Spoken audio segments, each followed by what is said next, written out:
Hello everybody, welcome to Market Masterclass, and on the world front we're looking at the acquisitive country, the North Korea.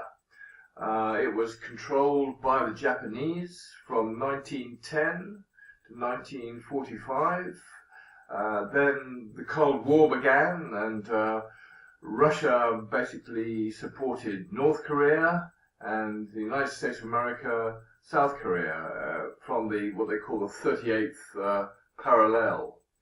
And then you had the Korean War from 1950 to 1953, and the Soviet collapse in 1990, and you have very, very different countries between North Korea and South Korea. It's a centrally planned economy, totally controlled by one family, and their main occupation in the north is military products. Very, very heavy on military products, and of course we all hear every now and then the missile tests and the rants and raves about nuclear development in North Korea. Quite a complicated situation, and the North Korea had a massive debt. In 2012, the estimated external debt was reckoned to be about $20 billion, and that's after Russia had written off another $8 billion US. Curiously enough, the state income tripled between the years 2000 and 2014. After the Second World War, 2 million people fled from North Korea into the south, and the external debt, by the way, is currently handled by such countries as Hungary, the Czech Republic, and even Iran.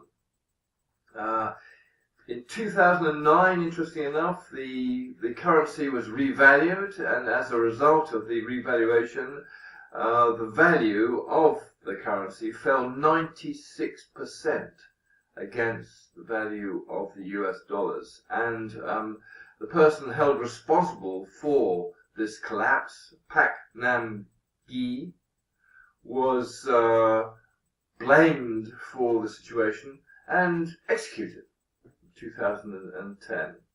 Let's go back to the practicalities of the economy. China is by far their biggest trading partner. Exports 63% go to China, 27% still trickle into South Korea.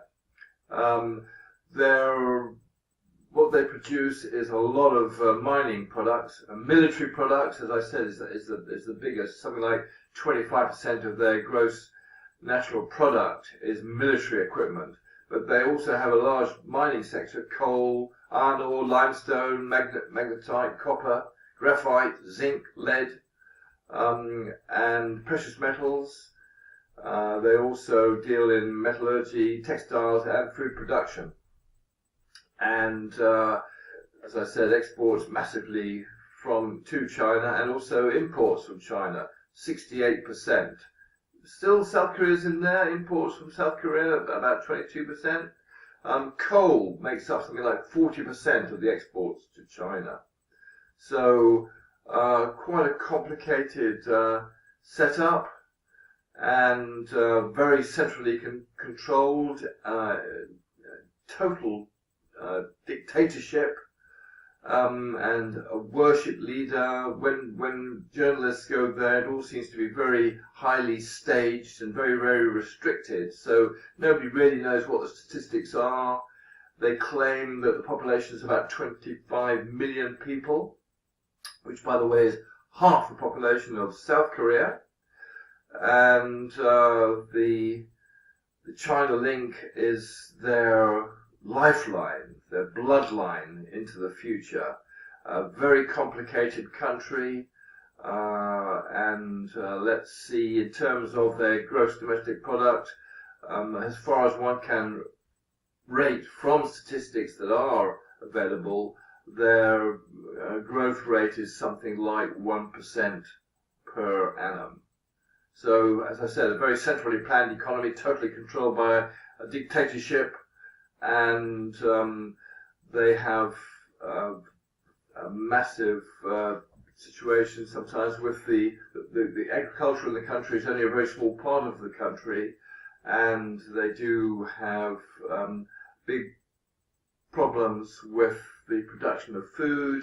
They have to import grains to a certain extent to keep the population fed, and as I say, military production and their military outlook is their main driving force, and China is their main foundation stone for supporting the economy in exports and exports. So that's North Korea.